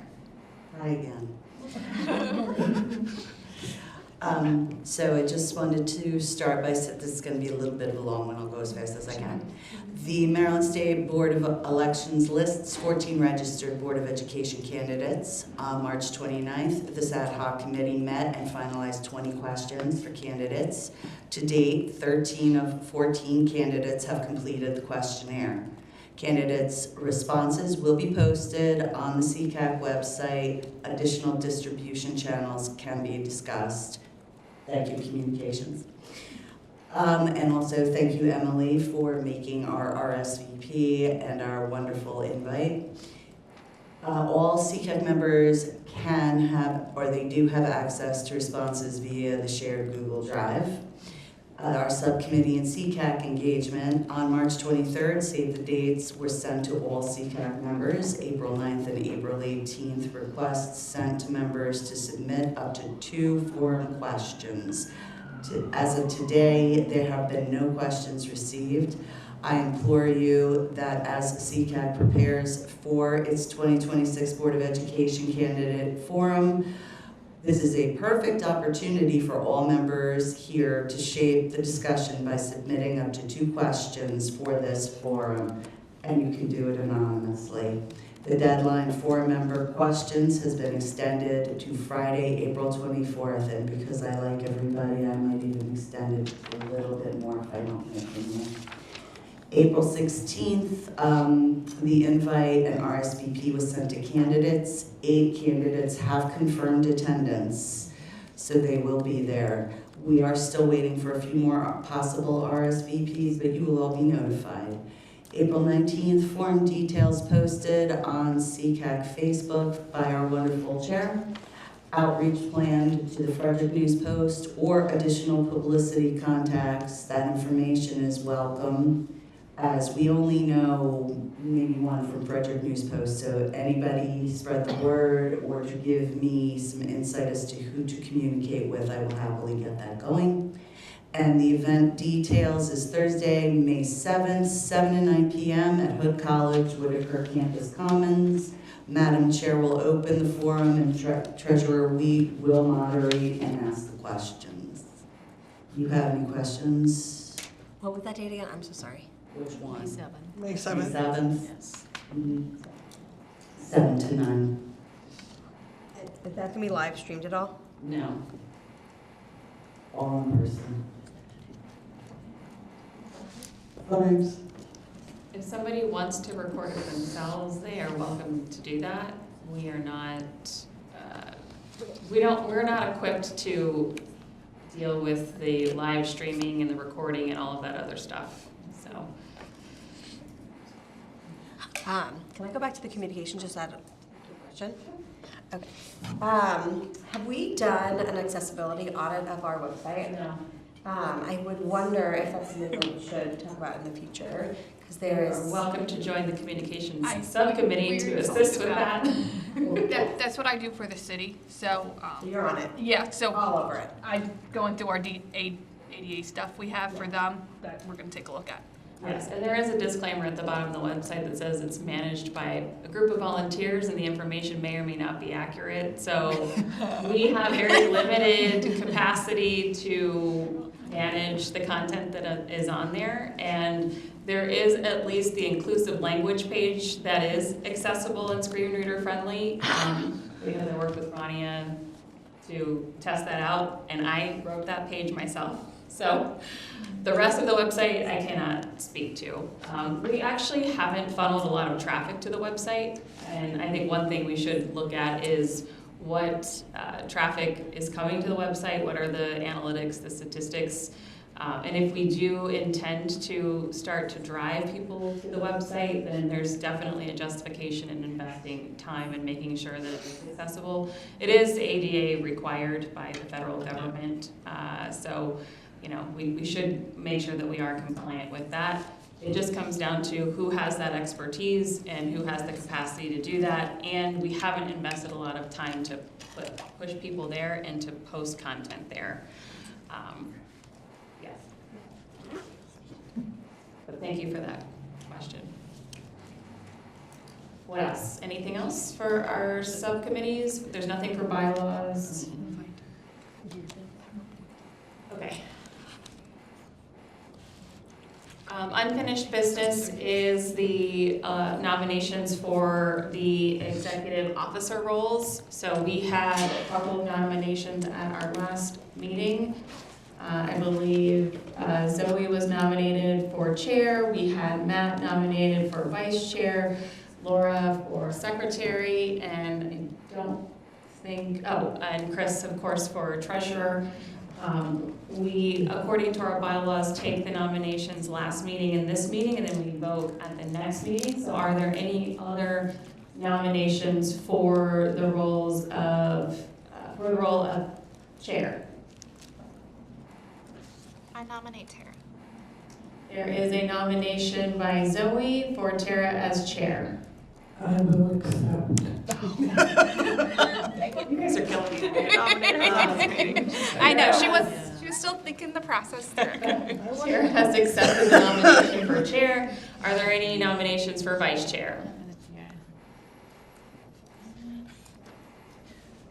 Can I make a self-nomination for vice chair, please? Lauren has nominated Lauren for vice chair. Any other nominations? Okay. So those are the names that we will vote on for the roles. And if anybody has been nominated and they would like to retract that nomination, you are more than welcome to do that. Otherwise, we will have a list of names for each of the roles and we'll vote on the next meeting. There is one matter of bylaw complexity that we need to work through because our bylaws require that the chair and the vice chair serve alternating terms in the interest of continuity. However, when Tara and I took over, it was at the same time and our terms are at the same time. So Tara's going to talk a little bit about what we did in terms of researching this from a parliamentary procedure so that we can right that ship and make sure that the chair and the vice chair are alternating so that we aren't at a point where the chair and the vice chair are turning over at the same time. So Tara, over to you. Good evening. All right, I'm going to read this so I don't screw it up. At the time that we vote, an amendment will need to be made to the motion to elect. So I'm going to read the process so everyone understands. If you have questions, you can ask me and I'll do my best.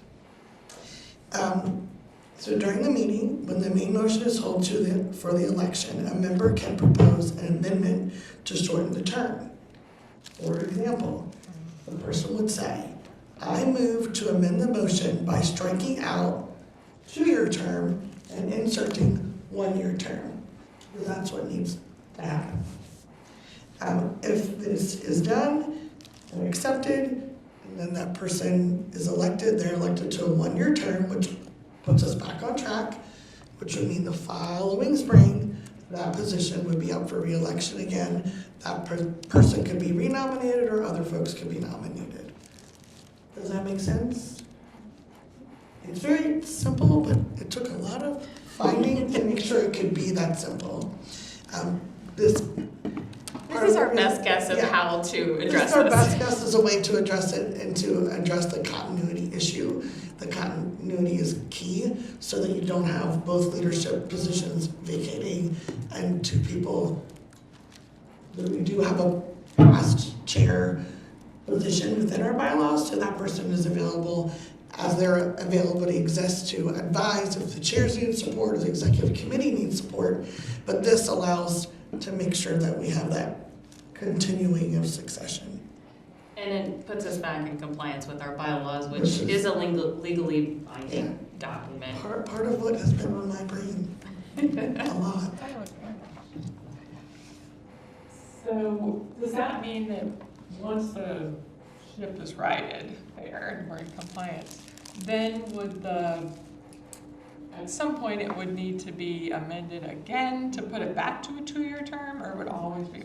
No, well, the role would fill a 1-year term and then it would be on alternating terms, and from there on, it would alternate because of just the timing of it. So instead of doing the 2-year and the 2-year at the same time, you have a person doing a 1-year and then the other person doing the 2-year. So that, once that 1 year is over, then we will do a, they can either be reelected or somebody else can come forward and be nominated. We'll essentially have to do a special election or an out-of-cycle election potentially, just to continue to fix this. But then the next year, wouldn't they both be up for reelection again? No, because that would be a 2-year term, because In the past, at the time it was deemed on our bylaws, the chair and co-chair, they had alternating years, so an election occurred every year for one or the other of those positions. And then your treasurer could be on the same election cycle as either one, and your secretary as either one, but those two were up. So there was election every year for one of those two positions. Yeah. So once we write the track, we'll come into the station, if you will, every year. Oh, I love your train references, even that I work at Amtrak. Any other questions about the election? Okay. Since there are multiple names for roles, do members have a preference of how we conduct those votes? Do we still have time to nominate next week? Or is it today is the last? The bylaws say last month and this month is when the nominations have to be made. So the only way someone would be nominated outside is if a special election were to occur because someone vacated or at the time of the election, a position was not filled, which is how I ended up. Jamie was elected, but the co-chair position was not filled, and then the fall a special election occurred and I was elected into that position when Jamie and I started. So unless a position is left vacant, then we would have a special election in the fall. So will the chair be the 1 year and then the vice chair will be the 2 year, or will it be the opposite? It would probably be the chair that would be the 1 year. That's what we were recommending. I mean, you all could decide differently if you have a different opinion. And the way our bylaws read is it's elections are done by a show of hands unless there's a motion to suspend the rules, and the motion would then be to do with a ballot. And that has been done in previous years, or it can be a show of hands, defaulting to the bylaws. So in May, Jamie's asking so we can be prepared, but in May, if someone felt, no, I'd rather this be a closed ballot, there would have to be a motion to suspend the rules and vote by closed ballot. It would have to pass, and then we would all have to write down our votes and have someone tally them. Yes, which has happened before. Both of us. Do we have to wait till May to do that, or can we do it now and have it in place that we're going to do written ballot if that passes? I'm asking tonight what the preferences of the committee so that we can be prepared at the May meeting for whichever way we want to do it. So if we want to stick with the bylaws, otherwise if we want to do a ballot, we would need that motion that Tara just described. I'd like to do the ballot, please. So you're making a motion? I'm making a motion to do the ballot, please. Okay. So there's a motion to vote by ballot at the May meeting. It's seconded by Sukmana. All those in favor?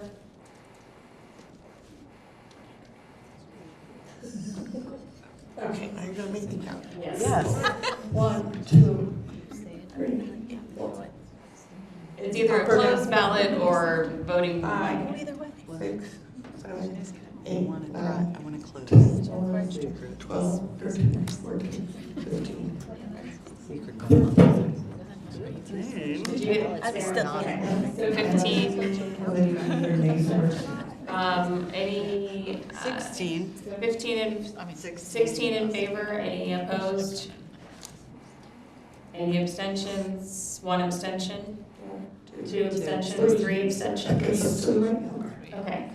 All right, the motion carries, so we will conduct our vote by a closed ballot. So we will have the names printed on a piece of paper for each member to vote on the next round of CCAC officers. And I have to say, as somebody that supports the democratic process, I'm really excited by this. I love that there are multiple names to consider, because when I took over this spot, literally no one was.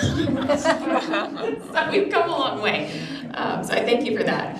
All right. Any new business? Well, we have an opportunity to hear from the people why they want to be in those positions. Oh my Right? I'm retracting. Just like one sentence. I would encourage the folks who want to lead CCAC into the future to come with a short statement prepared when we conduct the. Otherwise, we would just know it from just like, we don't know people. I don't know people. Allison, I take offense to that. I know you, but maybe you will. don't know me. I second the offense. I would like All right. campaign me. CCAC members, we will reserve some time if anybody wants to say some remarks at the next meeting before we vote. We will have some time on the agenda for that. Any new business? You are not a member, but thank you. Love you, Jenny. Any other new business? Any new business? Anything that anybody wants to bring before? Instead of a paper ballot, could we do a Google form? No. No. We cannot do it. I'm not doing a Google form. Yep, we will print it out, you will check a box, and we will tally them here in person. That will be a transparent public process. Show of hands. I'm on the ballot and I said I'm comfortable with the show of hands. I don't know. Yeah. Okay, any new business? Okay, all right. We do want to give a little bit of time. We've got 9 minutes, so let's use that time to close out with anything that our different constituencies want to bring to bear. Any parents have anything that you want to share this evening? No parents? No questions? No celebrations? No nothing? Okay, I will say one thing. Sure. Okay. Temple Brennan is coming to the Maryland Theater. Can you share who that is? He is a 78-year-old autism advocate. Okay. She? He. Temple is a she. She's a she. Yeah. She's spoken in French course. She's a she. She doesn't She has believe you, so autism she's going to herself. Google it. Sorry. Any other? I believe that. Any? No, doctor. I got doctor. Dr. Temple Brennan, she's a she. She's an expert. Okay, she. All right. Any other parent comments this evening? She. Allison still doesn't believe it. Moving on to community members. Anything from our community members? Students. Students, anything? No, not. No? Okay. Staff. Can I throw Kim under the bus and you explain your field trip? Because I think it's exciting. The field trip I just think it's exciting. for our young athletes. We're having that on April 30th. There's a young athletes field trip where our expression students are coming to perform, and it's a lot of fun. Is that Hood, right? Yes. So Expressions gets to go on a field trip. Sorry, April 30th. All right, anything else? Hi, everyone. I just wanted to share that the Maryland Youth Leadership Forum is a 3-day on-campus leadership experience for high school junior and seniors with disabilities who are interested in growing their leadership and self-advocacy. The deadline for that is April 25th, and I did share it with CCAC email, so I was hoping that we could share that out. On May 20th, I'm hosting a Lunch and Learn virtual presentation on Social Security. And I do want to share a couple things that I've been working on for transition. I know it's like an area of interest. So number one is the MCOPC endorsement. So if any of you have questions about that, there's 3 areas. There's post-secondary education, there is career and work readiness, and there is community and citizenship. So that is something for students to really enhance their certificate of program completion.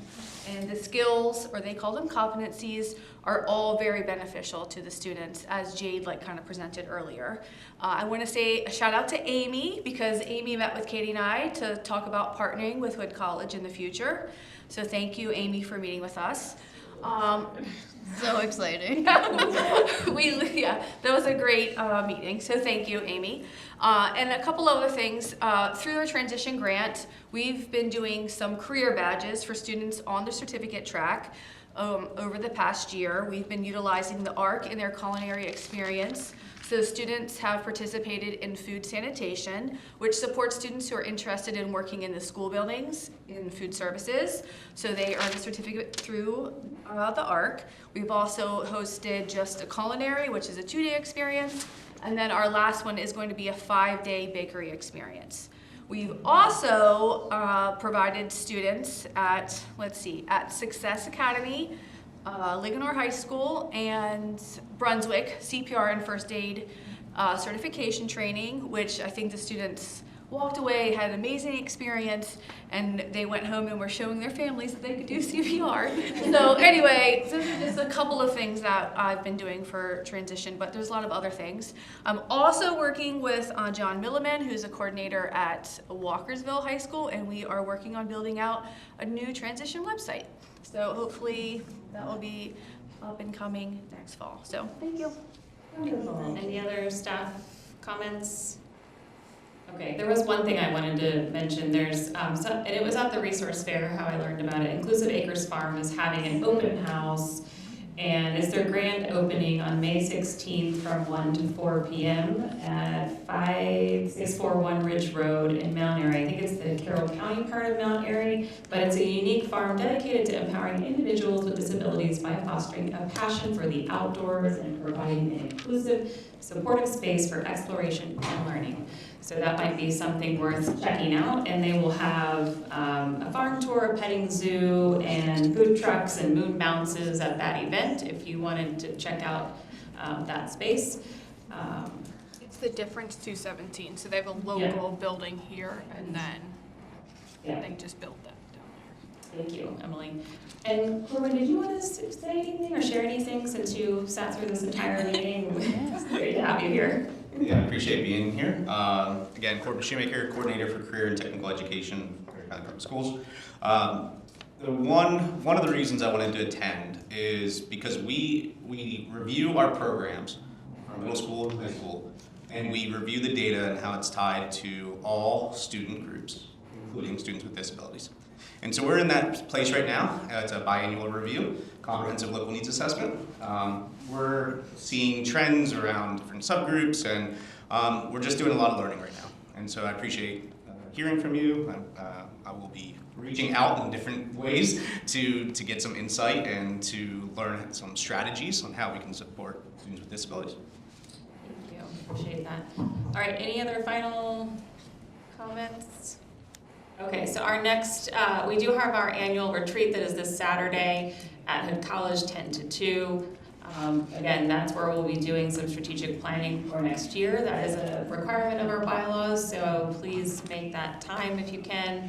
And we will have ManSef at our next public meeting along with Kitsune, which is a partnership that has been created with FCPS, so we'll learn a little bit more about that. And Dorothea Mordan, who is a previous CCAC member, is the person that was kind of championing that, but there will be somebody on her behalf here helping us learn a little bit more about that. So we will be back here May 18th at 6 p.m. And if there is a motion to adjourn, I will entertain that. I'll make a motion to adjourn. Okay, thank you. We are adjourned at 7:59.